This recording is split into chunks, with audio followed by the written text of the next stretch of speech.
one of the wonderful things that we have here at SPU is the opportunity to get together as colleagues and to eat together, to discuss together. This is something which is so wonderful. And it's so wonderful to also see folks that we do not see very often. And so, Tim, welcome.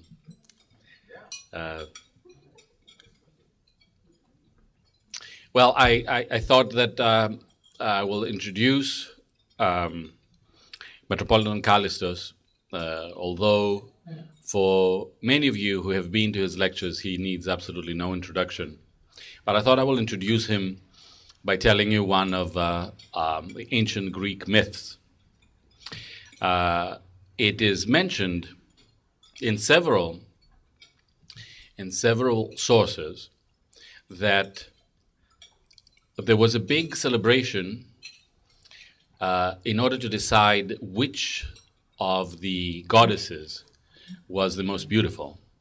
And so goddess Athena, the goddess of wisdom, goddess Aphrodite, and goddess Hera were in the room, but there was one minor goddess that had not been invited, and that was Eris, which means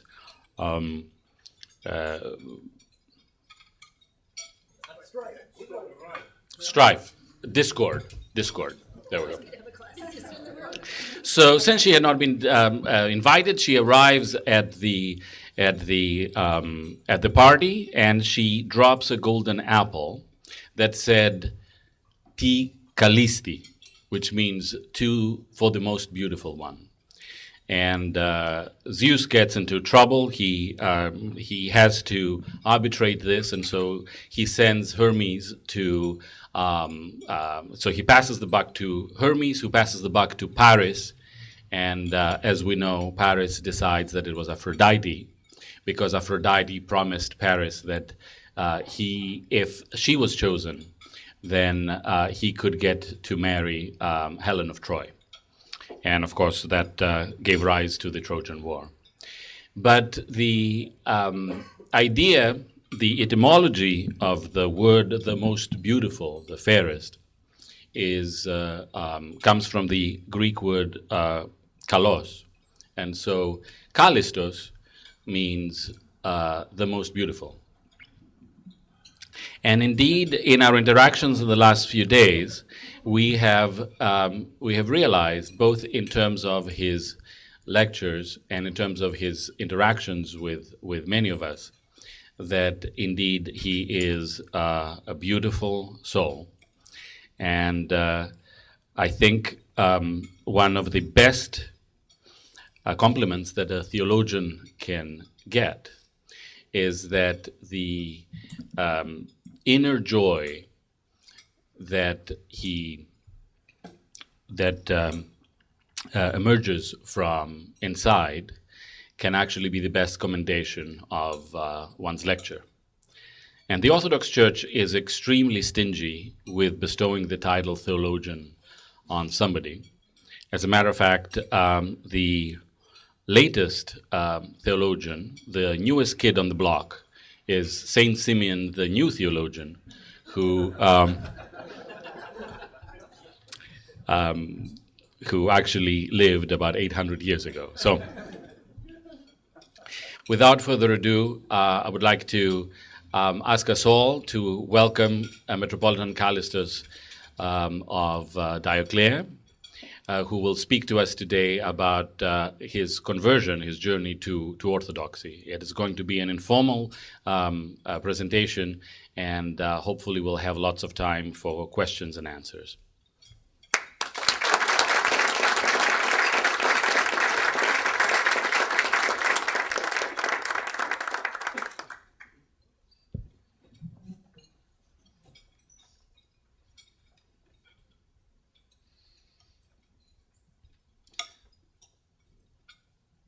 Thank you very much, Stamatis, for those words of introduction.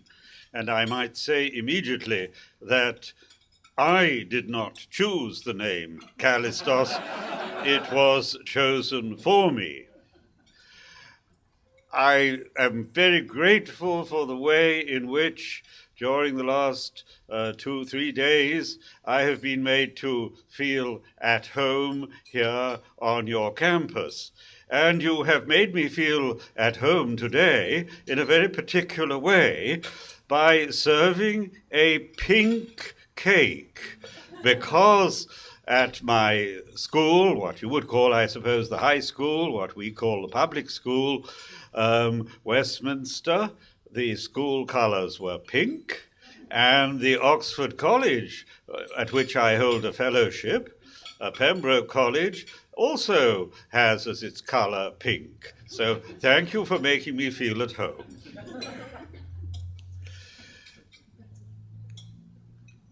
Now, you have asked me, it's not something I would do on my own initiative, but you have asked me to speak about my journey to the Orthodox Church.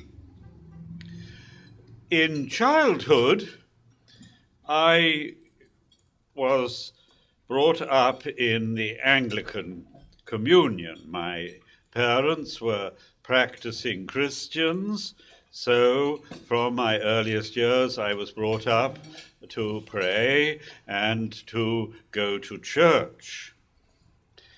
I can recall my ambitions at 5 years old. I wanted to be one of two things, and I was very clear in my mind. I wanted to be either a bishop, not a priest, a bishop. I was quite clear about that. Or else I wanted to be, because I loved railway trains, I wanted to be a station master. Well, I've realized one ambition, so perhaps I must start working on the other. I can remember at the age of 14, somewhat precociously, reading philosophy on my own initiative. And I decided, therefore, at the age of 14, that I could no longer believe in God. I came to this conclusion because I felt that the existence of God could not be proved. But after about 6 months, I decided that there were a vast number of other things by which we guide our daily life which cannot, in fact, be proved. And therefore, you have reason to believe in many things that you cannot prove. So I recovered my faith. When I was 16, I read a book that changed my own life. I was helping in the school library. I was given a book token for 7 shillings and 6pence, and off I went to a bookstore that afternoon, and for some reason I spent my book token on a work entitled The Desert Fathers by Helen Waddell. And reading the sayings and incidents in the lives of the Desert Fathers and Mothers introduced me to a new world. And it is curious in our lives, and I'm sure you've all had the same experience, how certain things are instantly attractive. You feel at once, this is for me. And I felt there, when I grow older, what I want to do is to learn more about this world. I would also say that when I was 16, I underwent what I consider to be my conversion. People often talk about being a convert, meaning moving from one Christian community to another. I think that usage is not strictly accurate. Conversion is to Christ. And so when people speak of me as a convert, I hope, yes, I am converted to Christ, but I date my conversion from some time before I joined the Orthodox Church. So I'm glad you didn't give as title today, my conversion. But I did undergo a conversion then when I was 16, in the sense that the faith in which I'd been brought up suddenly came alive for me in an immediate way. Let me tell you now about my initial contact with the Orthodox Church.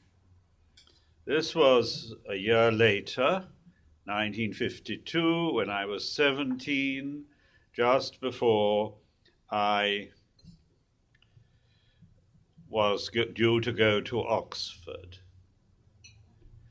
And my background, as I say, was Anglican, High Church Anglican. I was very much attracted by the choral tradition at Westminster Abbey. This is something that the Anglican Church does outstandingly well. And I was happy as an Anglican, and I have always grateful memories of the Church of England. But then, in the summer of 1952, by chance or by divine providence, because on the spiritual level there are no such things as coincidences, I went inside the Russian Orthodox Church in London on a Saturday afternoon, a hot, brilliantly sunny day. I went in out of curiosity. Here was a church I'd never been in before. It didn't have a proper church notice board outside. That's rather typical of the Orthodox Church in the West. We've never done a very good job about public relations. But I realized that this was the Russian church. Entering the church, it was a vast Victorian building, an Anglican church that had been put at the disposal of the Russian community. Entering the church, it was a dark interior. At first I could see very little coming in from the sunshine. My initial impression was this church is empty. There were no pews. The Russians stand, at least they did then in England, and they still do in Russia, no pews, just a vast expanse of polished floor. But then, as my eyes grew accustomed to the gloom, I realized that the church was not entirely empty. There were a few, mostly elderly people standing near the walls. There were icons on the walls with lamps burning in front of them. There was at the east end an icon screen with many lighted candles in front of it. Somewhere out of sight, a choir was singing. The service that the Russian Orthodox hold on Saturday evening, the vigil service that lasts 2 to 3 hours, was in progress. And then out from behind the icon screen, a deacon appeared, and I noticed that his vestment was torn because the Russian community at that time in London was quite poor. After this, my initial impression of the church being completely empty was succeeded by a quite different feeling.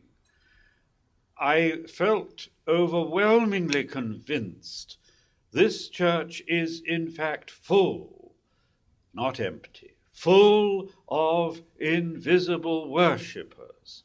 We, this small visible congregation, are being taken up into an action much larger than ourselves. I felt a sense of the unity between our earthly worship and the worship in heaven. I felt that our earthly worship was, to use a phrase dear to the Orthodox, heaven on earth. I felt, yes, that we were united with the angels, the saints, the Mother of God, Christ himself, in a single action. As St. John Chrysostom says, one doxology in heaven and on earth. I had in this way a vivid sense of the living reality of the communion of saints. I didn't understand anything because it was all in Slavonic. But again, as with the book by Helen Waddell, I felt an immediate attraction. Why is it that we often are attracted to something and feel this is for me before we, in fact, know anything much about it? But that's the way often our lives go. And I suppose people who fall in love do that. They get to know each other later on.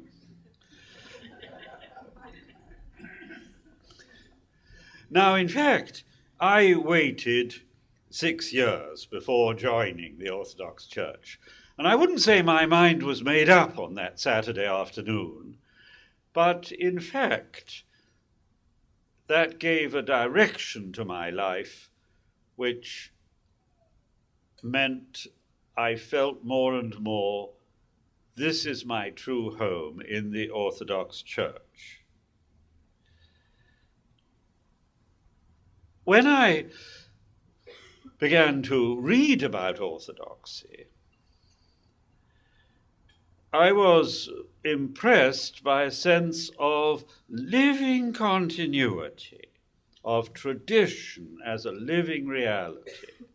I felt here is a church with deep roots in the past, a church which has not undergone the scholasticism of the Western Middle Ages, nor the fraction and breaking that took place with the Reformation and the Counter-Reformation, that has not indeed been profoundly influenced by the Enlightenment. A church that remains the church of the early martyrs and confessors, the church of the early fathers of the ecumenical councils. And this sense of living tradition attracted me deeply. In Anglicanism, my problem was that there are so many differences of opinion. In fact, as a high church Anglican, in becoming Orthodox, I did not really have to change my faith in any way at all, because many of the high church Anglicans, the moderate Anglo-Catholics, non-papalists, do hold all the Orthodox faith. When I later came to know Archbishop Michael Ramsey, Archbishop of Canterbury, I felt here is someone whose faith is fully and entirely Orthodox.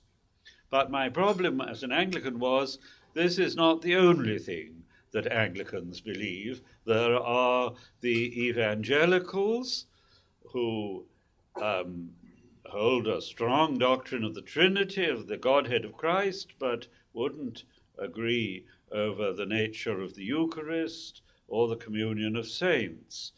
And I was increasingly disturbed then by the existence within Anglicanism of an extreme liberal tradition that called in question many of the traditional elements of the faith. So in becoming Orthodox, I didn't feel I'd changed my faith. I didn't feel I had to reject anything in the beliefs in which I had been brought up. But I found perhaps a firm foundation for my faith. Other things in Orthodoxy that appealed to me as I came to know it better were the mystical tradition of the Christian East, hesychasm, the Jesus prayer, the Philokalia. I'd always been interested in mystical theology, and of course the Christian West, Catholic and Protestant, has a rich mystical tradition, but this was a side of Orthodoxy that appealed to me deeply, and still does. Another thing that drew me to Orthodoxy was the recognition that here is a church which in recent centuries has undergone persecution. In the last 500 years, Western Christendom has been in a dominant position in the world, and the Western churches have been, for the most part, in a position of privilege and influence. During the last 500 years, the majority of the Orthodox have been living under Islamic rule, tolerated up to a certain point, but subjected to constant pressure and treated as second-class citizens.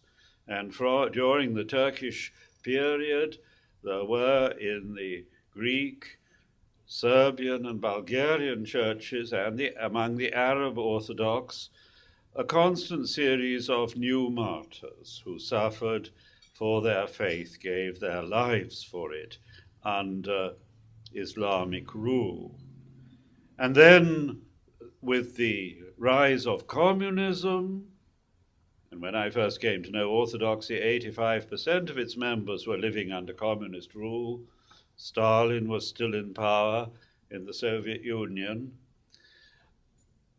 Then they had been undergoing a much more vigorous persecution from the militant atheists. I was deeply impressed to read about the sufferings of Russian Christians in the 20s and 30s, the innumerable martyrs who died in our own day for Christ under communism. Of course, other Christians also suffered under communism, but the main brunt of the communist assault on religions fell on the Orthodox. So these and other things drew me to the Orthodox Church. You may say, if I felt this attraction to unbroken continuity, why didn't I become a Roman Catholic? I thought about that very carefully. The difficulty for me was I did not feel that the papacy, as it had come to exist in recent centuries, and particularly at Vatican I, corresponded to the position of the Bishop of Rome in the early centuries of the Church. I felt that the Orthodox view of the papacy was much closer to the early Christian view that the Pope is indeed first in the Christian world, that he enjoys a primacy of honor, that he enjoys a certain apostolic pastoral care for the whole Christianity, but not a direct power of jurisdiction. I felt this Orthodox view of the papacy corresponded much more to the realities in the early church. So for all my respect for Roman Catholicism, I didn't feel that was my path. I remember going to see someone I've just mentioned, Archbishop Michael Ramsey, in 1957. He was Archbishop of York at that time, and my uncle and godfather was the ecclesiastical advisor to the Archdiocese of York, and he didn't think it a good idea that I should become Orthodox, so he said, go and see Michael Ramsey. And Michael Ramsey said to me, why do you want to be Orthodox? And being young and arrogant, I said to him, because I believe it is the true Church of Christ. And he then took the wind out of my sails by saying, I believe that too. And he developed the point. He said, I believe the Orthodox Church is the true Church of Christ in the sense that it has a fullness of faith and spiritual life not to be found anywhere else in Christendom. But, he said, God has put you in the Anglican Church, and he's put me there too, and therefore we have to try to live out our vision of orthodoxy in the church where we are. You are an heir, he said, to the Middle Ages, the Reformation, the Counter-Reformation, the Enlightenment. If you become Orthodox, you will be opting out for all of this from your own cultural situation. This is quite a persuasive argument, but as you see, it didn't entirely convince me. But I hadn't expected him to say what he did. I was received then into the Orthodox Church in 1958. I remember when the Greek bishop received me, he said, please understand that here in Britain, you would never be able to be ordained priest. We would only want Greeks. Then he said, by way of mitigating this rather severe statement, if you want to be ordained, go to America, go to the Russians. They ordain anybody.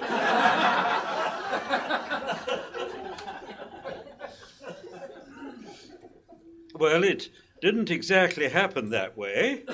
I was ordained deacon after I'd been a layman for about 7 years, and then priest, and then monk. And it was not my initiative. It was the initiative of the new Greek bishop who'd come in 1964, who pressed me to accept service in the church, and who sent me to be a monk on the island of Patmos. And I'm still a brother of the monastery of St. John there.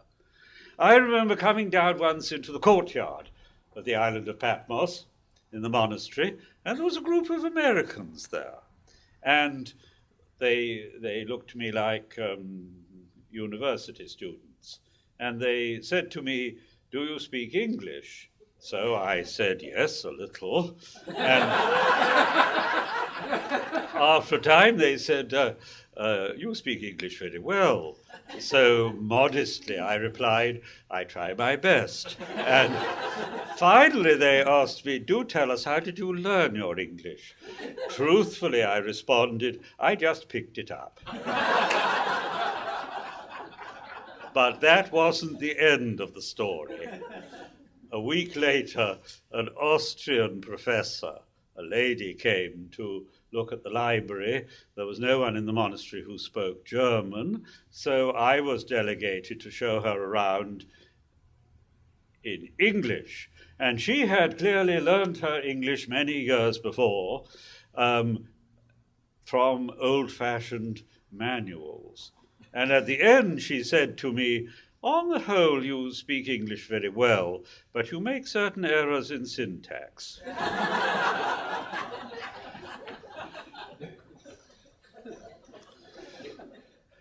I remember also from my time on Patmos, the spiritual father, Father Amphilochios. He was an ecologist before ecology had become popular. He encouraged the farmers on the island of Patmos to plant trees. He used to say, "Whoever does not love trees does not love Christ." And he would add, "Do you know, there is an 11th commandment not contained in Holy Scripture, and it says, 'Love the trees.' When you plant trees," he said, "you plant blessing, you plant hope, and you will receive God's grace." When the farmers came to him for confession, when he gave them a penance, the penance was to plant a tree. And he would go round and see how they were looking after their penance. Were they keeping it properly watered? Were they preventing the goats from eating it? So his example has changed the face of the island of Patmos. Photographs from 100 years ago show barren, stony slopes, where now there are thick woods with pines and eucalyptus. So he understood, though he never had higher education, he understood the importance of trees in our world today.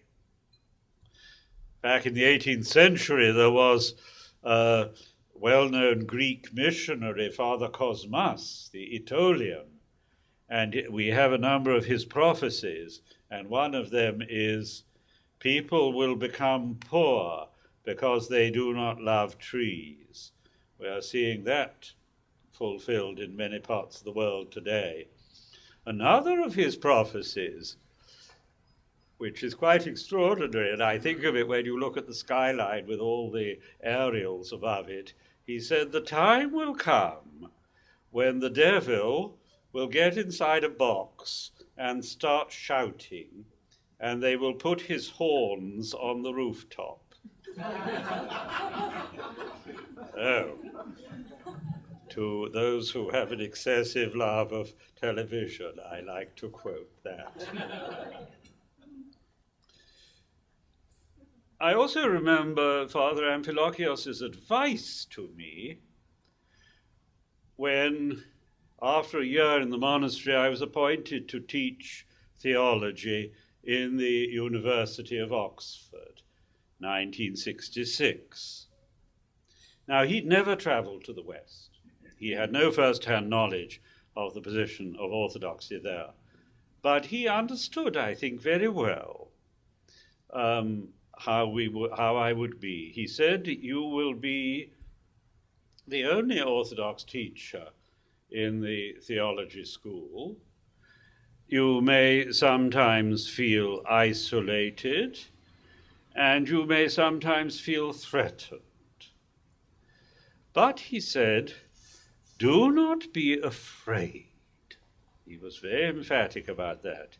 And he said, "Do not allow fear to make you unduly defensive and apologetic about your faith.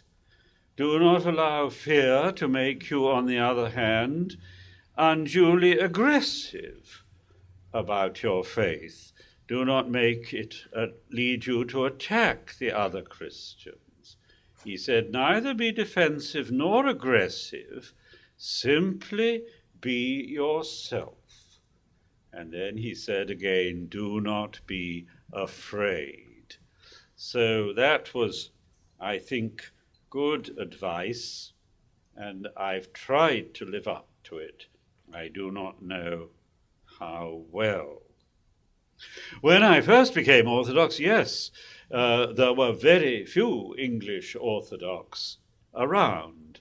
I was the only non-Greek when I was ordained in our diocese. Now, out of the 200, and there was just one other Englishman who was a priest with the Russians. Now, out of 200 Orthodox clergy in Britain, about 80 of them are persons of English background who've become Orthodox as adults. So times have changed. I used to feel myself to be an endangered species, less so now. I've spoken, particularly reporting the words of Michael Ramsey, of orthodoxy as fullness, and it was that which attracted me. But I would at once add, in the words of St. Paul, we have this treasure in vessels of earthenware. We Orthodox have many reasons to be conscious of the fact that we are not worthy heirs of our rich inheritance, that we do not use the treasures that God has given to us in the way that we should. And it is through our contacts with other Christians that we can learn to understand our own faith better and perhaps to live our orthodoxy more truly. Thank you.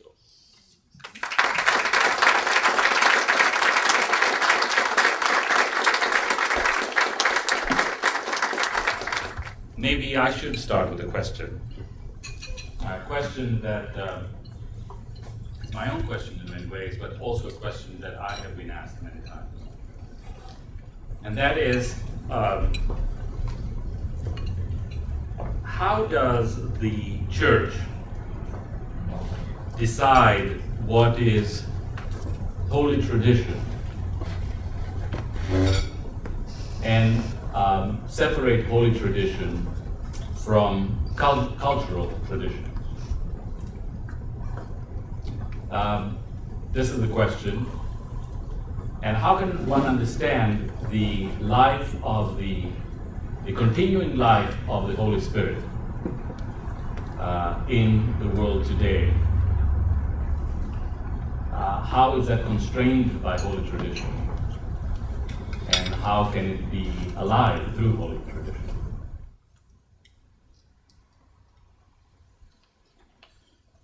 That's a good question, easier to ask than to answer. I can recall when I was member of the Anglican Orthodox Dialogue in the 1970s, when the Orthodox kept appealing to holy tradition. One of the Anglican delegates said, "Could you please tell us in 3 short sentences what is tradition and what is not?" And the Orthodox did not really take up that challenge. Yes, we need in the Orthodox Church a constant discernment, diakrisis, to recognize the difference between holy tradition with a capital T and traditions in the plural with a lowercase t, those things which, as you say, are culturally conditioned, that are often little more than pious customs. We need a constant discernment because the line of demarcation is not absolutely clear. If you press Orthodox to define themselves, they will tend to say orthodoxy is life. They won't want to define themselves in terms of a written statement, but they would rather say the life of the Church is a living whole, and we understand what the Church is through belonging to it, through life. But of course that answer doesn't help those who aren't Orthodox very much. But I think this is quite a strong feature in Orthodoxy, in those particularly who are born Orthodox and who are living in traditional Orthodox countries where there are very few other Christians. For most Orthodox, as you know, in the past, their Orthodox identity was closely bound up with their ethnic identity. You were Orthodox because you were a Greek, a Serb, or a Russian, and so on. That, of course, is breaking down now because we no longer live in monocultural cultural situations. Even the countries of Eastern Europe are becoming multicultural. So orthodoxy can no longer be just a way of life. It has to involve personal commitment.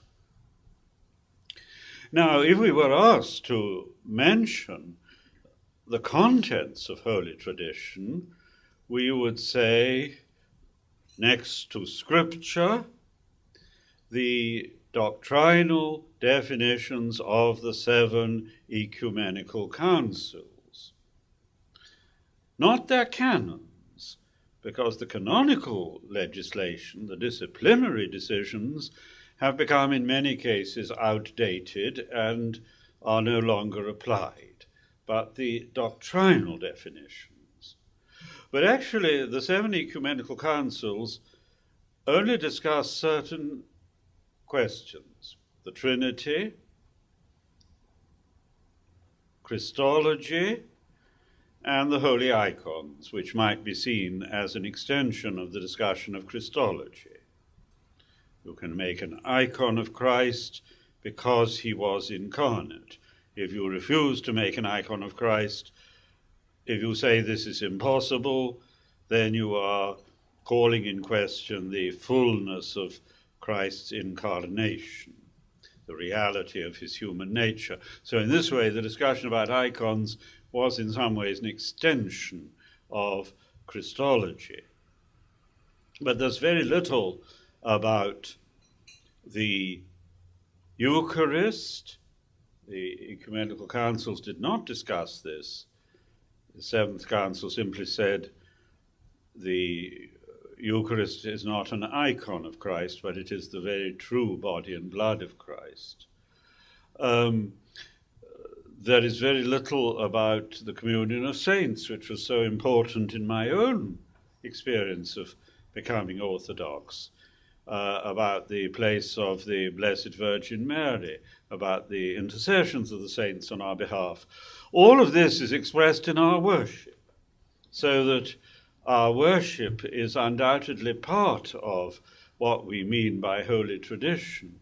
And there are certain things that have never been called in question, simply held without dispute in the Church, which are for us part of tradition. So tradition is a living whole, but it's quite difficult to define it in exact words. Orthodox like to say that there is always a danger that tradition will simply become archaeological, a theology of repetition.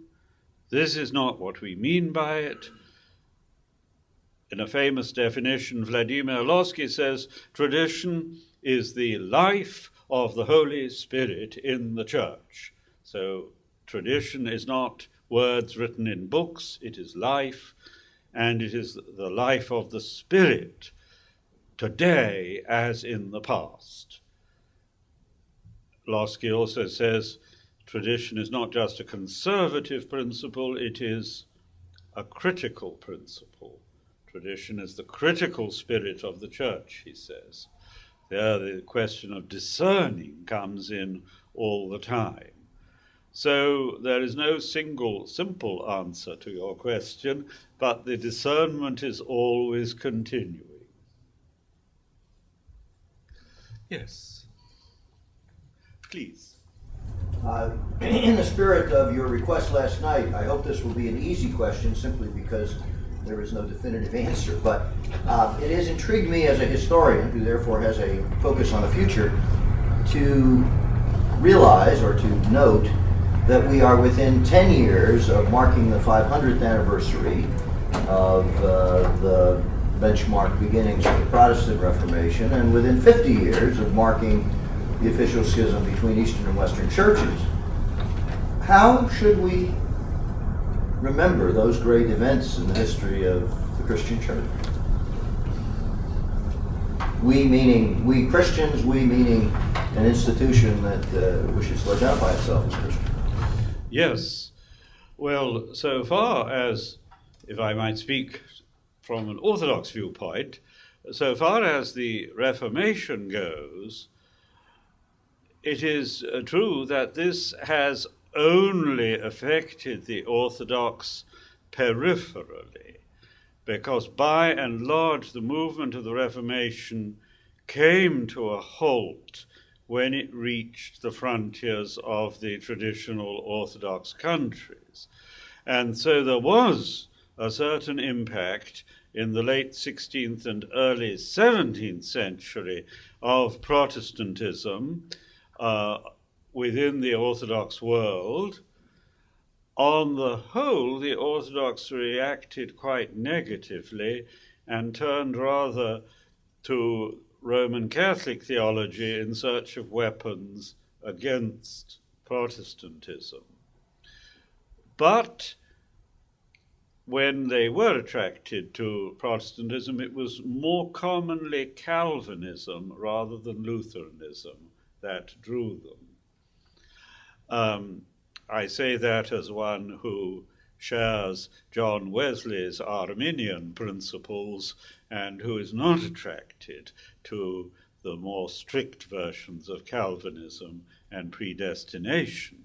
But that appealed to many of the Orthodox in the 17th century.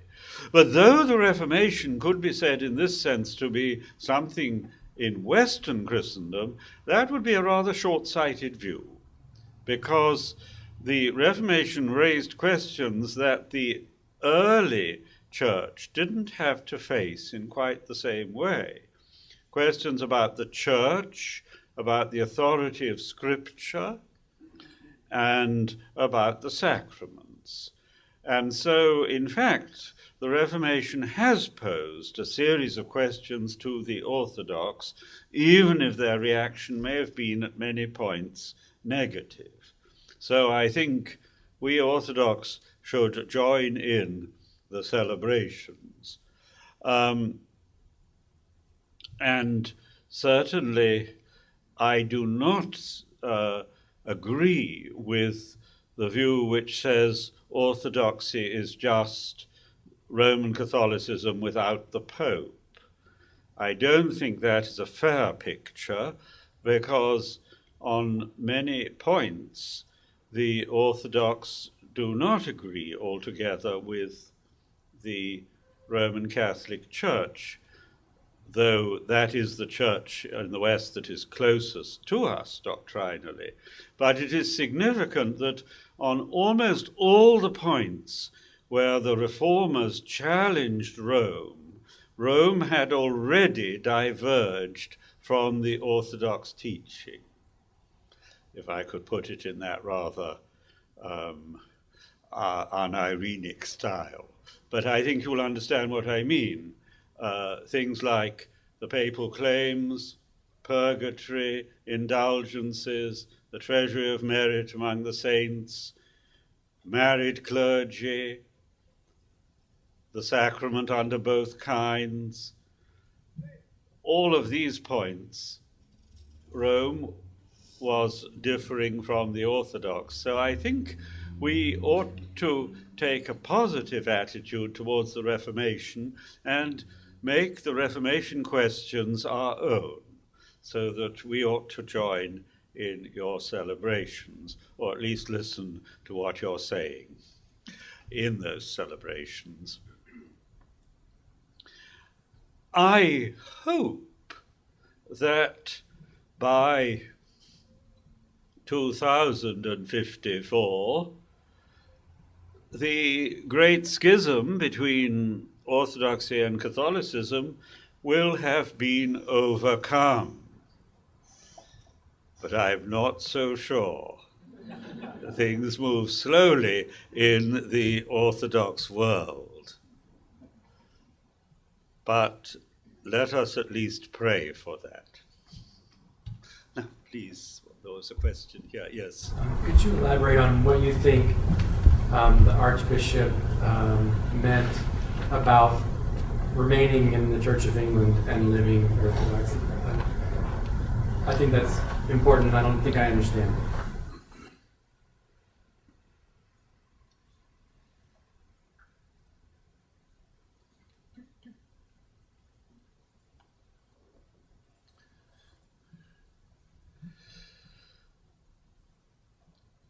My understanding of his position was this.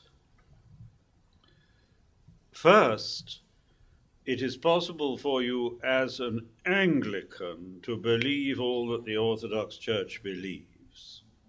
You would not be prevented from remaining Anglican because of that. To which, of course, my answer was yes, but I cannot say that my beliefs, my agreement with Orthodoxy, my understanding of the Orthodox faith is the total faith of the Church of England. And it's clear that from the 16th century there existed already different approaches within Anglicanism between the High Church and the Puritans, the more strongly evangelicals. And so this was part of my trouble. But what he meant, I think, more than this was that your church membership is not simply a question of your formal beliefs. It involves your identity as a member of a particular nation and heir of a particular culture.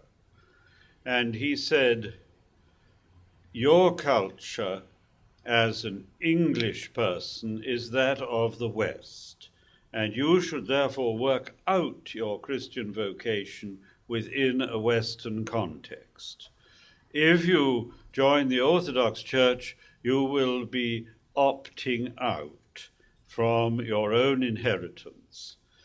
Now, that is, in fact, only partly true, because though the Orthodox Church has only been, to a limited extent, affected by the Enlightenment and what has followed from the Enlightenment, modern critical biblical scholarship, the modern debate between religion and science, now the challenges posed to our understanding of the human person by psychology, and once more the problems posed by bioethics.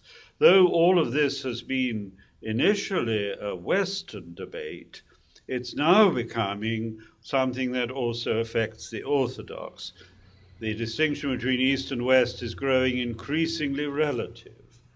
The Orthodox are having to face all the consequences of the Enlightenment and of modern secularism. That's very clear in Greece, entering the European Union. Culture of Greece is becoming much more similar to that of Western Europe. So I think we Orthodox are also becoming children of the Enlightenment. Perhaps 50, 60 years ago, that was less clear. But now it can't be avoided. So I wouldn't say that as an Orthodox you are opting out to a protected Byzantine environment.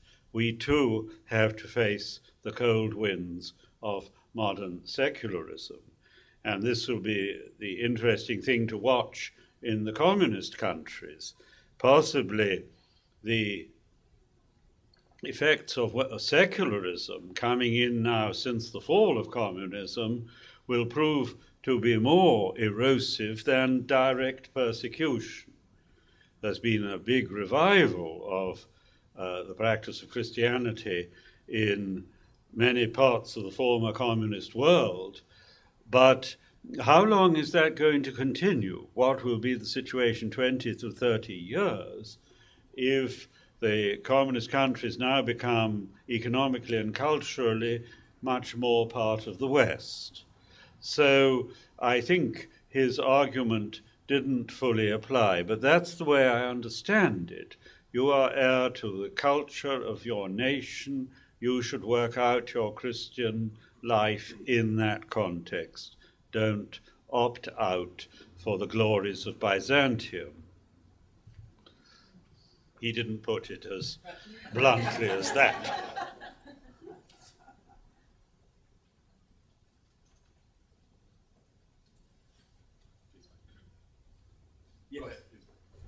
So C.S. Lewis tried to say some things in the 1940s that were, as he put it, common to all Christians at all times. He did it in his broadcast talks. Yes. And in the book Mere Christianity, I'd be interested in your comments about whether you think he was successful. A, and B, you were both at Oxford at the same time. Did you cross paths in any way? Thank you for that question. First of all, I can think of Orthodox parishes of a fairly strict outlook who would not sell any non-Orthodox book on their parish bookstalls, with one exception, C.S. Lewis. And I can think of Orthodox priests of quite strict outlook who would, if giving instruction to catechumens, to people who didn't have a Christian upbringing, would use as their first textbook Mere Christianity. And I think that's quite a good choice, a good place to start. I think that book still remains excellent. It hasn't become dated, and it represents a clear and intelligent and quite imaginatively exciting presentation of the Christian faith. Now, of course, they would want to supplement Mere Christianity. Some years ago, I had occasion to write an article on C.S. Lewis as an anonymous Orthodox. You'll find virtually no references to the Orthodox Church in his books, and certainly in Mere Christianity, he quite deliberately excluded any comparison between different Christian communions. That was part of his policy, that he wished to mention what he believed to be the common teaching of all Christians. So he makes no comparisons between churches. But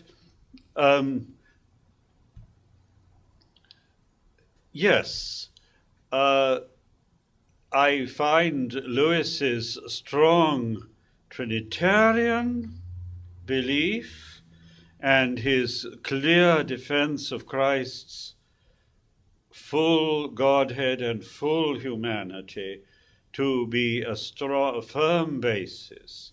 And I could find other parallels with Orthodox teaching. But there are some things missing in C.S. Lewis. He hardly ever says anything about the Blessed Virgin Mary, who is very important to us Orthodox. He doesn't say much about the sacraments. He doesn't say much about the Eucharist. He was, by his own admission, profoundly unliturgical as a person. I remember I went up to Magdalen, which was his college. I was later given a fellowship at another college, Pembroke, but my undergraduate college was Magdalen. He lived 2 staircases down from where I was. After 2 years, he was appointed to a professorial chair in Cambridge, so I didn't see him so much after that. But I used often to go to talks that he gave. I went to the Socratic Club, which was for a debate between philosophy and religion. He was the chairman, a very successful chairman, because he was brilliant at thinking on his feet. His father was an advocate in court, and Lewis inherited the ability which barrister needs to make quick answers. So I did see a lot of him. And yes, it was interesting. He went every day at Magdalen to the morning college prayers, a very simple said service. But he never, ever came to the service I liked to go to, which was the choral evensong, because Magdalen has its own boys' choir school with men singers, and a good choral tradition. But he did not believe in choral services. He believed in praying to God, but he didn't see the point in serenading God.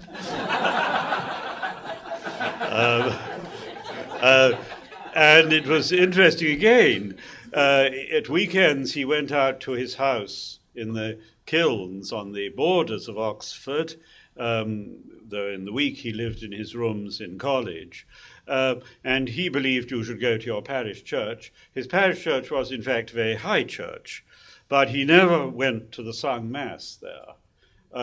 He and his brother would go to the 8 o'clock said celebration and would have communion weekly, but they always went out before the final blessing, so they didn't have to talk to the other parishioners. So it wasn't a very strong sense of liturgical community there. In his later life, though Lewis's upbringing had been fairly Protestant in Northern Ireland, his later life he began to go to confession regularly. But he didn't have a sense of liturgy. I don't know how widely read he was in the Fathers. He would certainly have known the Latin Fathers insofar as they were used in the Middle Ages, because he was a specialist in medieval literature. But though people have said that he loved the Greek Fathers, I don't find many references in his writings to the Greek Fathers. So I think he was, to me, a brilliant witness to the Christian faith. I love chiefly his imaginative works, the trilogy, the space trilogy, Out of the Sign of Planet, and the sequels, the Narnia books, and above all his book, Till We Have Faces, perhaps the least known of his books, but to me the most moving. And it was his favorite. He said it's significant that the book that I like most is the one that has had least impact and been least well received. So I saw him. I was, again, too shy to talk to him directly, and he was a kindly and affable man, but he was not the sort of person to take the initiative to talk to undergraduates. And Oxford in those days was quite hierarchical. So I'm sure if I had stopped him, he would have answered in a friendly way. But I used to see him. I liked to walk before breakfast, and so did he. So we used to say good morning, but it never went beyond that. So I didn't have the chance to ask him, what do you think of the Orthodox Church? He does mention at least once attending the Orthodox liturgy, which I think would have been in the Russian chapel in Oxford at that time. He was a friend of my predecessor as the Spalding lecturer in Eastern Orthodox Studies, Nicholas Zernov. He used to go and have tea with the Zernovs sometimes. And at the end of his life, he went on holiday with his wife to Greece and said that he rather liked the way the Greek clergy were close to the people and spent lots of time sitting around in cafes drinking coffee, which is usually not what people praise the Greek clergy for. One last short question. I was intrigued by your earlier comment about hoping for a full reconciliation of the Roman Catholic Church with the Orthodox Church. I'm just trying to imagine what that means. To me, the crucial issue is the position of the papacy. And that is exactly what we are now beginning to discuss head on in the official dialogue between Orthodoxy and Roman Catholicism, of which I've been a member since 2006. The dialogue started in 1980, and we thought we'd start in 1980 with points of convergence rather than starting with the differences when we would merely repeat known arguments. In the Middle Ages, at the Council of Florence in 1439, the last top-level occasion when Orthodox and Catholics met together, most of the discussion revolved around the Holy Spirit, the Filioque. I have to say that I don't think the Roman Catholic faith in the Holy Spirit is significantly different from the Orthodox faith. I don't think this question affects the essence of the matter. As long as you uphold the Cappadocian idea that the Father is the source, the fountainhead, the archi and principium within the Trinity, which, of course, Augustine does and other Roman Catholics do. I think if that is stressed, then you can interpret the double procession in a way acceptable to the Orthodox. And also other questions like purgatory and the Immaculate Conception, I think they are not divisive in the ultimate way. But the real problem is, can we come to an understanding of the relationship between primacy and collegiality? And we're trying.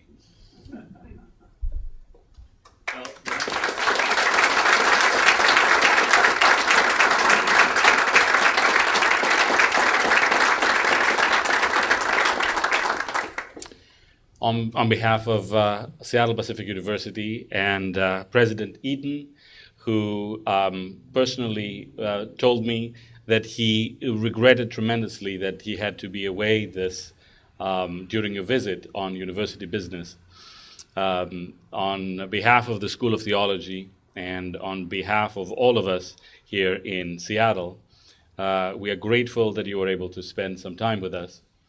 And if I might use this time to plug one additional public talk that His Eminence is going to give, and that is going to be at St. Demetrius tonight.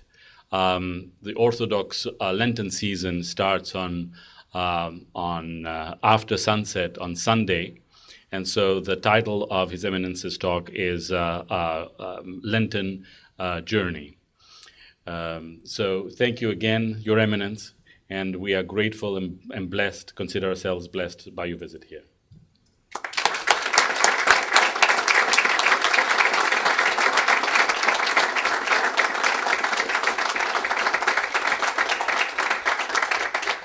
Thank you for your invitation.